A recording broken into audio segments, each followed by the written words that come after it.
औज़ुबिल्लाहिमिनश्शैतानिर्रजीम बिस्मिल्लाहिर्रहमानिर्रहीम। बेटा आज हमारा टॉपिक है वायरसेस के बारे में हम स्टडी करेंगे, हिस्ट्री ऑफ वायरसेस के मतलब।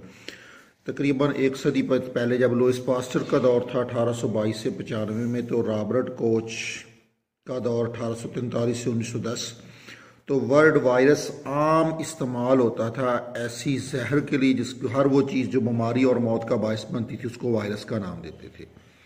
लेकिन बेटा इसके मतलब मौजूदा ख्याल टोटली डिफरेंट है, इंटायरली डिफरेंट है। आजकल हम कहते हैं कि वायरसेस को रिकग्नाइज करते हैं ऐसे पार्टिकल के तौर पे जिसमें न्यूक्लिक एसिड पाया जाता है और उसके बाहर प्रोटीन का बना हुआ कोट होता है, और इसकी जो रिप्रोडक्शन है, रेप्लिकेशन है, सिर्फ और सिर्फ होस्ट के सेल में होती है, और जिस सेल में होगी उसमें डिजीज का बायस बनता है और डेथ का बायस भी बन सकता है।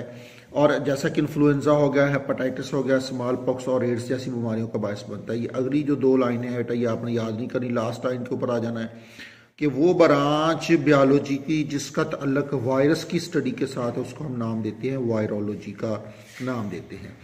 अगले पैराग्राफ पे पहला हेडिंग बनेगा लिटरल वर्ड का। तो वर्ड वायरस जो है ये लातीनी ज़बान का लफ्ज़ वेनम से लिया गया है जिसका मतलब होता है जहरीला मवाद। इसकी डेफिनेशन हम कुछ यूं करते हैं कि ये एक नॉन सेलुलर इन्फेक्शियस एंटाइटी है, यानी सेल नहीं है, ये एक जर्रा है जिसमें आरएनए या डीएनए बतौर जेनेटिक मटेरियल के पाया जाता है और इसके बाहर की तरफ जो है प्रोटीन का बना हुआ कोट होता है। इसकी रिप्रोडक्शन जो है वो सिर्फ लिविंग सेल में होती है, सिर्फ लिविंग सेल में होती है।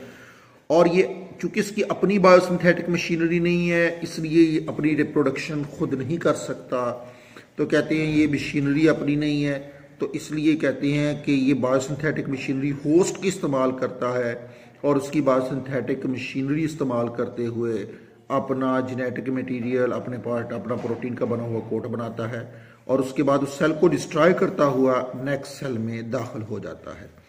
इसके बाद नेक्स्ट पैराग्राफ के ऊपर हमें हेडिंग देंगे जो थर्ड वन है वैक्सीनेशन का।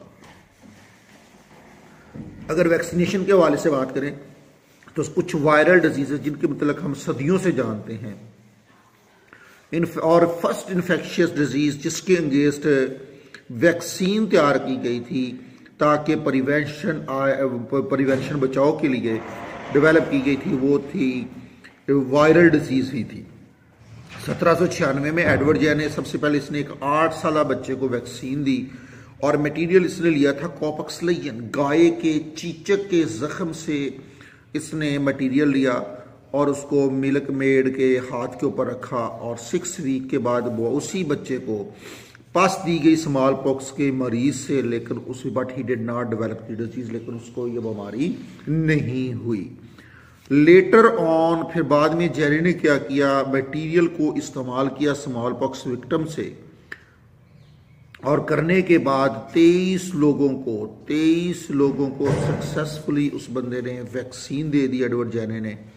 चूंकि मटेरियल उसने जो पहली डिजीज के लिए लिया था वो गाय के चीचक के जख्म से लिया था, लातीनी ज़बान में गाय को वक्का का नाम देते हैं, और बाद में यहीं से टर्म वैक्सीनेशन बनी जिसको लुईस पास्चर ने इस्तेमाल किया।